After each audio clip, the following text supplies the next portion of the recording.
Hello, hello. All right, my babies. Today's script is being present is allowing yourself the chance to leave your thoughts to only exist in their environment, as in every setup has its own attention needs. Okay, I like the way I worded it. Every setup has its own attention needs. Being present is allowing yourself the chance to leave your thoughts to only exist in their environment. I noticed that I could have phrased the sentence differently. I noticed just the two, there is two and then two again. But every setup has its own attention needs. I think this one's a keeper because, well, I talk a lot about triggers, right? And how basically the process and how thoughts kind of like translate in your mind are normally they start somewhere and they end. And you could be the one that starts them or the environment.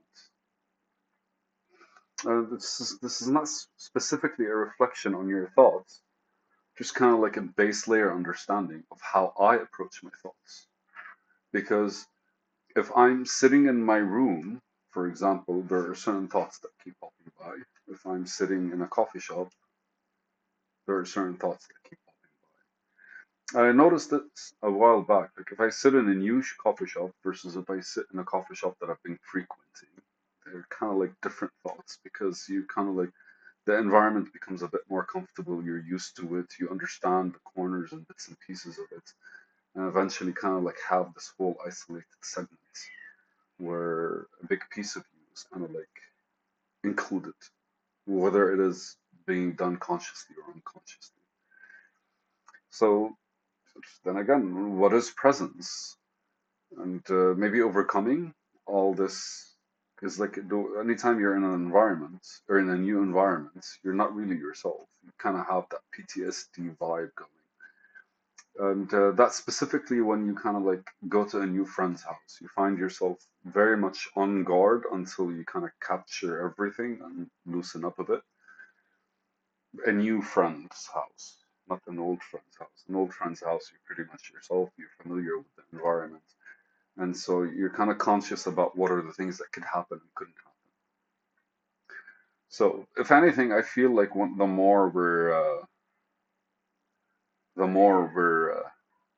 more the environment is new, that we're kind of like in that state of, again, I called it state of PTSD because if you think from a mind's perspective, a state of shock is basically something that you thought you knew that turned out to be different. And normally that happens when you kind of like have which like something shakes the environment and kind of like produces something else out. So let's take a step back and just come back to the thoughts because like normal things trigger thoughts. Like smelling a fresh pot of coffee triggers thoughts. A view of like somebody you know that's sad triggers thoughts, triggers feelings and all these things. And so presence in itself kind of like is well presence is more active. Can we think of presence from an active and inactive state? Sure, why not? Because ultimately, if you're in a completely new environment, you're definitely more present. Why? Because you're kind of like focused on everything, but it's a one-sided presence. It's you being on guard present. If you're approaching something new, you're like you have that kind of like, what am I doing? And all of this is trying to translate into something that makes sense to your mind because your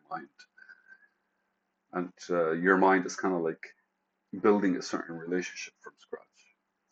So it's funny because this kind of like creates a certain like when you're looking at a tree, are you looking at the tree or are you looking at an image that you drew at one point of the tree? It's just the same comfortable state, right? Like you've seen trees before, so the minute you look at it, you know it's familiar to you, but you're not really looking at the tree. You just acknowledge the tree exists there, and then your mind kind of goes and does its own thing. It's the difference between how kids basically are interacting with everything and how adults do. It's the same environment for a child is a lot more exploratory, but for an adult, it's a lot more standardized. So, okay, love it.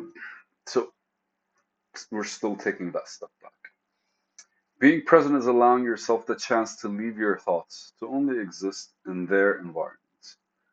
And the idea is because every environment kind of produces certain thoughts.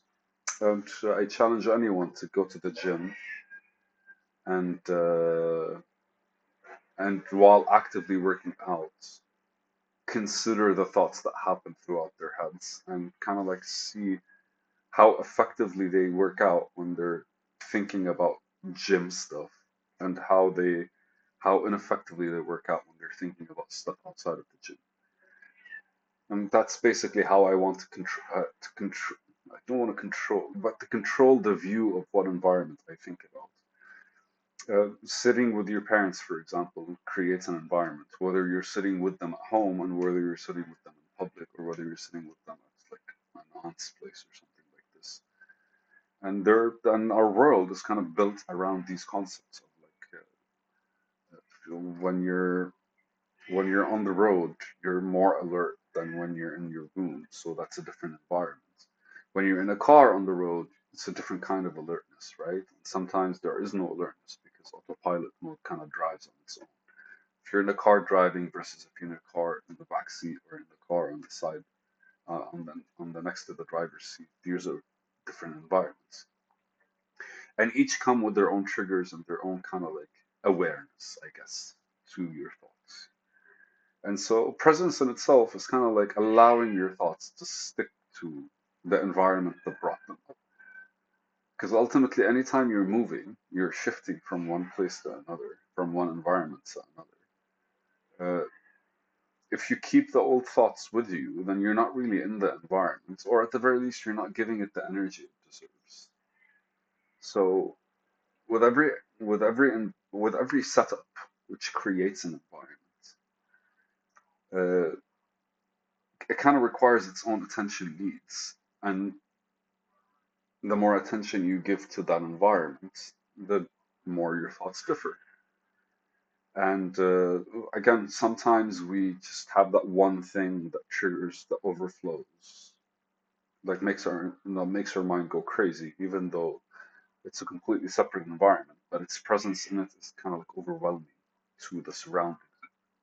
It's how we would feel about the environment.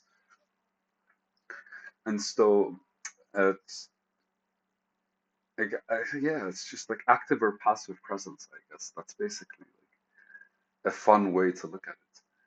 Because whether we like to admit it or not, we're always aware of where we are. But we're not consciously aware of where we are. At the early stages of being in a certain environment, whatever the environment is, we're very much like trying to gain that awareness. But after we do, or we get enough of that awareness, and everyone has his slash hers threshold of like, okay, I've known enough of something, I've known enough of something. And maybe that's the difference between like experts and the rest of the world, because experts keep diving deeper and like they're very nerdy about that shit, whilst like the rest of the world are not really that interested. So just a bit of everything is enough for them to kind of like build a profile that they can kind of like work around the profile around the environment. So like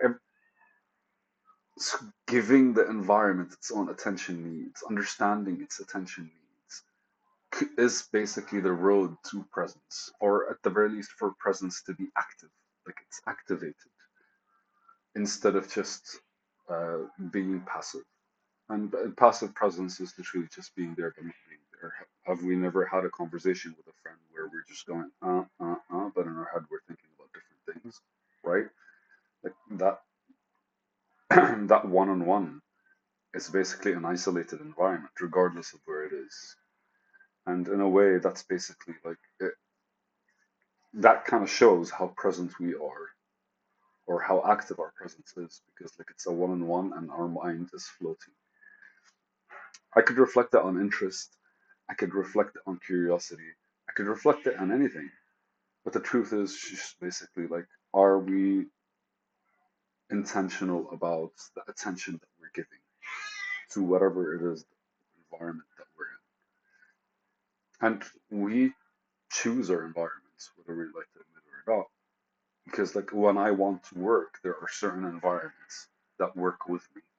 And funny enough, there are certain environments that work certain kinds of ways. Like when I feel like overwhelmed but I have to work, there's a place that I go to. When I feel chill and I want to work, there's a place that I want to go to. When I feel like lazy and I want to work, there's a place that I go to.